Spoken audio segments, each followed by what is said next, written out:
Hello, everyone. I hope you're all doing well. I'm doing well, and happy Easter to everyone. Christ is risen. He's risen indeed. Okay, so today is our first episode of Young and Unshaken, and we'll be talking about the tension between young generation and the older generation. But before then, we would like to talk about going back in time at the cross. So I have a simple question. During the time Christ was crucified, that moment, if you were to travel back in time, who would you have wanted to be? I would love to be Mary Magdalene. Mary Magdalene? Yeah. Was she at the cross? Clearly, she might not be there, but then the transition was beautiful. At the end, she was the first to see Jesus. Yeah, I would have preferred to be the centurion, the one the blood, when it was Jesus moved, the blood splattered on him, and it was like, truly he is the Son of God. I would have wanted to experience that, and that proves that he existed. I believe that he existed, but that statement alone, there is a whole documentary about that centurion. So that experience, I would have wanted to be that man standing at the cross watching Jesus die. So Jesus was the bridge between man and God to die for our sins, right? But here's the case: we are all worshiping the same God, that Jesus died for us, but there is a bridge, a huge gap between the young generation and the older generation. So how and what caused that tension? So that's what we'll be talking about. That's what we'll be discussing today. And as time goes on, we try and find out solutions to the stated contradictions or causes of that problem. Yeah. So what was our first point? So we want to start with young and old. So we want to look at two generations, but same God, same Lord. That is what we want to look at. So the reality today that we're actually looking at is the growing division. The church is growing, society is growing, but then the division is there. That is a reality that we want to look at. So I've always felt that reality has always been there. There has been tension between the young and old since time immemorial, since Daniel's time, Isaiah's time, Jesus' time. So that, but then it's still an issue, so we have to talk about it. And I think one of the causes is being one of the causes of these situations that some of the youth feel unheard and they feel left out. So that's kind of the reality today, and I don't know. But coming in, we are looking at tradition versus relevance. So we have two generations, but then again, one God, one Lord. So the younger people would want to be heard. They would want to partake in whatever that is going on. But then the older generation may feel like they are sidelined, and then there has been a long-standing tradition as to how things are done, especially in the church, which might actually be an issue that we would have to grow and then look at very well. Yeah, because looking at that, we've been wondering who owns the future of the church. Is it the older generation that's trying to steer the future to this direction, or the younger generation trying to resist or incorporate some of the new things to as against the long-standing traditions? So who really owns the future of the church, since there is this huge gap? It's indeed a gap, actually, but I'm also looking at things from this perspective. We say the statement is very true. The young people or the youth is the future of the church, but then for a future, there must be a today. What are our preparations for the future? What are we doing for the today? Are we giving opportunities to train and guide the youth for today, so that in time to come, generations to come, you would have the same youth going into the older person, but then would they still have that change, that guidance that they were looking for? I think they are given the opportunity. I don't know whether it was this presiding bishop or the previous one that said we should incorporate youth in the church's leadership at least 30%. Yeah, but then I think the style of leadership between the young and the older generation is kind of different, where the older generation prefer hierarchy from this, you move to that, to move to that, but the youth or the younger ones want to skip some stuff and move straight to the target person. Like, we feel that there are a lot of barriers in making decisions. But that has made the church work, so there's kind of tension. And again, the younger ones also feel that leadership today is not that we actually believe in you. We are trying to maintain your training. The training, that's how it feels like. So some feel like we don't actually believe in you, but hold on to the fort for now as you understand it. And that's when the younger ones will be like, we've been understanding, you can take over, we can, because as you said earlier, we have been ahead, you've been left out. Maybe suggest how do we make our voices heard to the older generation? How do we train and guide the youth? Because I feel like the youth explore more, so they would want to be heard. They would want to express what they have gotten into the church system or into their environment. And then our environment, actually, we have the older people in. So how will we get the older people to embrace this change? But then the world is changing. And so how do we get them to embrace this change? Before that, we don't even know the one of them in particular. Boss one of them. It's like it's an unstated rule that one of them. You don't really know that this and this and these are the rules. So if you are straying, you know that one of them. But there are some things you hear one of them. What did I do wrong? Or one of them. So I think the elderly or the older generation feel like they want something for themselves, and the younger generation also feel like they want something for themselves. No one wants to compromise. So if we are in deal leading the contribution of both generations, we have to compromise. We have to find that collide and create that possibility. But it will come to one of them, and you'd wonder one of them. One of them fits 1883 basic one of them. Even when you go to the area, Ashanti area, not one of them. That's what, so what you don't know why. Let's continue. So beautifully, I think we've talked a lot about the system and how things are done. So right now, I want to look at, do we have the younger people who do want to come out for their voices to be heard, who would not want to do away with tradition, but they would be able to express themselves in the system that the church has created, especially. But then it still comes back to the leadership. Beautifully, it is a very good establishment to have a younger generation joining the older ones to rule or work on how things are done. So I think it is beautiful, but then how do we guide? I think growth is possible. The youth can grow, but then in our growth, we need guidance as to the things that we get from the outside that we want to bring into the church. Very clearly, it is an expression, but I believe it can be guided. So trying to get your expression out deals with, sorry to say, intelligence, your maturity level.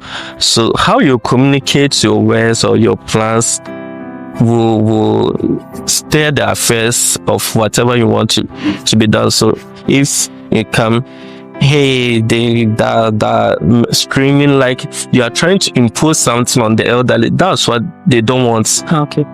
We both want change, but no one wants to compromise. The elderly claims to want change, but they don't want to ideally change from traditions. The older people and younger ones also want change, but they are straying from the traditions. It's like they are trying to incorporate the world into the church. Clearly, we can't replace how things are done in the church, especially the Methodist Church. We can't change the lot. So it has to do with communication and patience. Okay. You know the church you're in, the Methodism, it has to go through so many levels, so many bureaucratic levels, from society, circuit, diocese, connectional. Synod. Then we come back, oh, this has been agreed also. Fine. But at the society level, you can do your things in line with the Methodist tenets and everything. But if you want to make it a little bit fun, then that's where the problem is, making church fun. When you talk to more youths, I think it can actually be a topic. How to make the church seems a safer place for a fun place. But I believe that the church has naturally not been a fun place. It's a place of solace, place of peace. Like when you come there, it gives you that relief. Like Friedrich Nietzsche, or one of them, said, religion is the opium for the masses. It's a long statement, but most people take that first line to judge Christianity in the Bible. But it's indeed the opium for the mass. It gives you that relief when you come to church. It gives you that relief. It gives you that patience. So I think that's the main focus of coming to church. That fellowship with your fellow humans, worshiping God. You forget your worries but then making it fun doesn't necessarily mean that we have to bring the word in it. You have to leave you to do whatever you want. Like, I don't have particular example. Maybe the kind of dressing can be an example, but I don't know whether there is a particular example I can make right now. But then I hope someone gets me that you are trying to make the church fun, but you shouldn't copy the world. We are not of this world. We are the light of the world, so the world must copy us, not we adapting from the world. And I guess someone may argue that there are some good things in the world, and what are the good things? If I think there are some of the good things in the world, it's the world we are talking about. It's a polished son or polished last and certain. There are some things I don't want to mention any names. You see and be like, is this Christianity? Like, it is still trending. It's trending. Like someone said, if there is a trend that hasn't entered the church, then it hasn't trended. So that Yakub managed. I saw a gospel show, gospel video, praising the Lord there. Then all of a sudden, Yakub managed. Yakub. You see, it makes it fun, but not from Yakub managed. There should be a cut-off to how you do things. There should be a line as to how you do it. But that line too has been blurred. So there comes the resistance from the elderly. What are you talking about? Like it seems you are trying to veer off totally. So maybe we can bring them aboard. You state your reason. You compare pros and cons. Then you find the middle ground, trying to bridge. And also, I think the disconnection also has to do with. Currently, there isn't any unity among people. I wouldn't say only in the church, even in the society. The younger ones want to be separated from the elderly, and that's causing that tension. We don't want to mingle. Separation. I will feel like they want freedom, not separation. The freedom to express what they feel, what they see, and what they would want to let the world hear. So clearly, I think the freedom will hurt. It is, I look at things from this, there should be the area where they can express themselves and guidance is given. I feel that one is better. So that's why they are trying to establish that WIS, but it's a nice idea. But I'm not speaking against WIS. I'm not speaking against WIS. I'm just saying for majority of the churches, there is the younger and the older generation. So we have to try and combine them so that they can gel, because you come to church and there is this unsaid rule that when you're talking to the elderly, talking to the young person, and you know what I'm talking about. There will be some gossip around. So I think that minor talks, and someone will say, it broke us, so it separated us. The expression is there. You can go up to the steward and talk about this, blah blah blah. But when it becomes too official, you feel like they are not doing what I want. Yeah. So let me go to another place. But when there is the cohesion, you see that friendly vibe. I understand that it's the elderly. You have to put that kind of respect, that fatherly and motherly respect over that. But there should be that rapport. I think the idea of reverence or respecting the elderly, it is possible. It can happen in the church and it still happens. But then it is a community. The church is a community. So we should be able to relate. We should be able to get to know ourselves, feel relieved. Actually, we are in the presence of God. So what are you trying to say? I should be able to walk to any other person, smile freely, express myself. Even during service, I should be able to express myself as how I want to. But then we'll trade with caution, actually. And sometimes some people will be like, we should get Apostle Paul writing letters. Paul rotating letters also.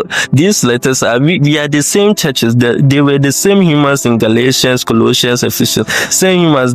He got to a point, he insulted them, oh, foolish Galatians. Like, I don't want to say, oh, foolish, but then the same behavior they depicted that made Paul insulted them is the same thing we are depicting. The same tension that happened in Ephesians and churches of Galatians is the same thing happening. So the tension is there, but how to find a bridge is the problem, because we can go on and on listen and the root causes. But I believe that one of the major root cause is that connection. That connection is that it's not there. So there is a disjoint relationship, or a fractured relationship between the elderly and the younger ones, and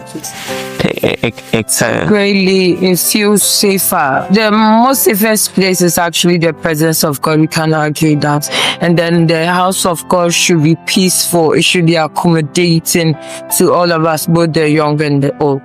The bridge is there, but then we are all serving the same God, different expressions, but then to the same God. So let's do well, submit to guidance while we embrace this change in our church, in our environment, and everywhere that we find ourselves. And I think growth is possible. Change is the only possible thing, so it can happen. Thank you for staying with us. Young and Unshaken, the bridge between the young and the old. Thank you for giving us the audience for today. Thank you very much. And I would like to remind you that this week we'll be having our revival from 8th to 10th May at Emmanuel Methodist Church podium. We are inviting everyone, and it starts at 6:30 p.m. every night. We'll be hosting Reverend Alexander Bafonsia from Mount Olives Methodist Church, Akrim. He'll be worshiping with us. He's the guest minister alongside our host minister, Reverend Irene Owusu and Cancer. We hope to see you there, and ideally and truly you'll be blessed. As Jesus said, truly you'll be with me at paradise. We hope that when you come, you'll be in paradise with us. Thank you. The theme still remains working the word equipped for every good work, and then we are going with arise and build. Thank you.